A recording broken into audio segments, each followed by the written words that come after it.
Good morning, good afternoon, good evening. This is the teaser video for this coming Sunday, which is February 19th. Um, Simple question. Do you like doing things over and over and over again?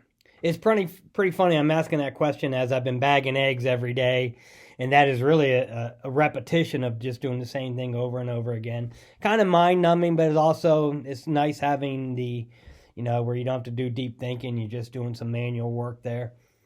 But I know I always hated having to do something over. In the Army, especially in basic training, they tear up your bed over and over again and make you keep making it, keep making it, keep making it.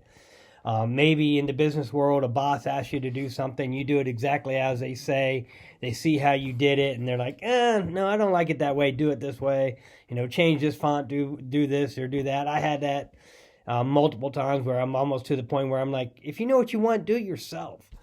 But the idea of doing something repetitious and doing it over and over again, it can be frustrating. It can be, it can be so many different things. We're going to look at a passage today from Hebrews chapter 9, verses 24 to 28. Hebrews chapter 9, verses 24 to 28.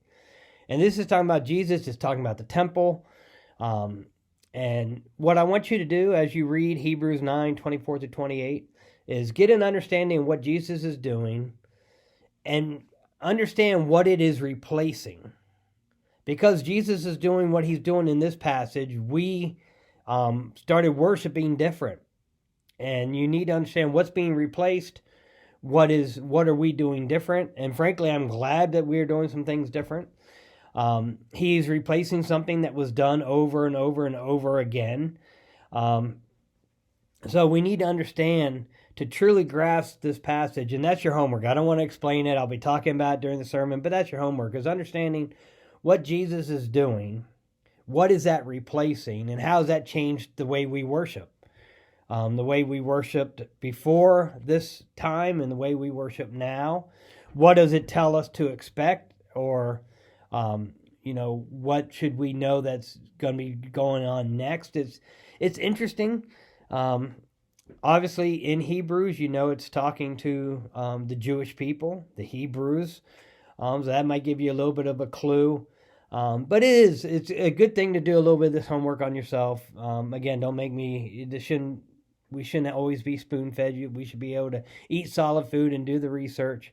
But yeah, you'll look and if you do the research, you're going to find out something that was done over and over and over again. And after Jesus does what he does here in Hebrews 9:24 through 28, he basically got rid of or replaced, and now we worship totally different. So that's the challenge.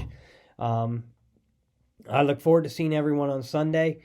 We've been having a very mild February with temperatures in the 50s, which is really nice. We had a nice turnout last Sunday. I was glad to see everyone, and that was a nice turnout, even with some people still being away. So I look forward to seeing everyone on Sunday. Again, do your reading, figure out what was happening, what was replaced, and how does it change the way we worship now. So I look forward to it. Until then, be safe and take care.